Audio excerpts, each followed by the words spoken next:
Google held its 8th annual Google for India event in Delhi, where a couple of big announcements were made by the company. A lot of emphasis was on AI. In fact, Google announced its plan to decode doctors' handwritten prescription using artificial intelligence. However, the company said they're still fine-tuning this service of reading a prescription just like your pharmacy guy would, but with better accuracy. They even demonstrated an example. So let me show you how our model works. Let's take this copy of my prescription, open a camera, and point at it. Let's see if our model can highlight the medicines correctly. The first one is correctly identified as Alifix, alongside all the others.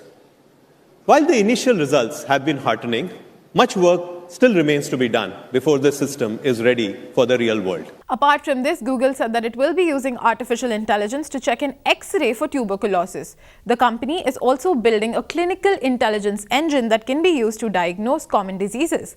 Google also said that it plans to build an artificial intelligence machine learning model in partnership with the Indian Institute of Science. This project will be called Project Vani, and it will collect language samples from 773 districts of India.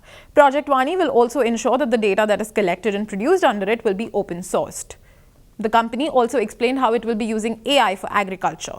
They will be using remote sensing capabilities to give an overview of agriculture in the country. They've also developed a landscape understanding model, which is being piloted in Telangana at this moment.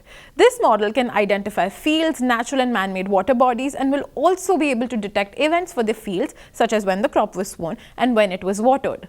Google also launched Project Bindi, which will allow to advance research and build an understanding of its AI models, which are women inclusive. This is with an intention to make tech space more inclusive of women from all walks of society. The company also launched an app that can understand people with non-binary speech. It's called Project Relate. Google will also be launching a multi-search feature, which is search using text, pictures, audio, video, and will be available for many Indian languages and not just Hindi and English. Google also announced an integration with DigiLocker for government identity documents. It will be using AI to identify and recognize important documents on Google Files app. Google CEO Sundar Pichai was in conversation with IT Minister Ashwini Vaishnaw. They spoke about opportunities in India, the upcoming regulations in tech, and more. Here's an excerpt from their conversation. Every time I come, the sophistication of the India startup ecosystem, it's measurably improving.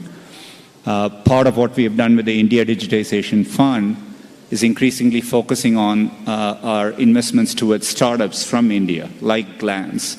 And these companies are getting noticeable scale.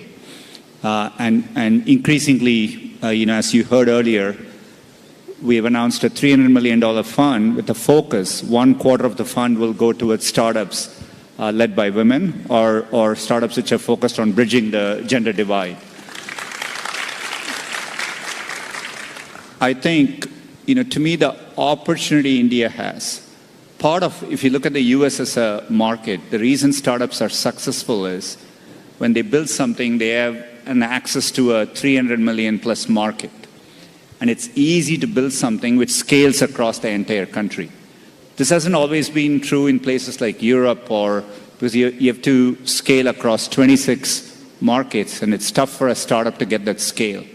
I think that's the opportunity India has. AI is going to play a very big role in India's tech story going forward. There are multiple number of fields, multiple number of areas in which AI is going to make a significant difference. Agriculture is one such field. The diversity of languages that we have, how do we bridge the gap between people who speak one language and the other, that's going to be second. Then making credit accessible to the people at the bottom of the pyramid. That's going to be a major task ahead in which we will be using AI. And that's going to ride on the success that we have already had in terms of the payment system, the identity system, and a very rapid adoption of technology across different sections of the society and across all geographies. If you like the video, do like, comment, share, and subscribe.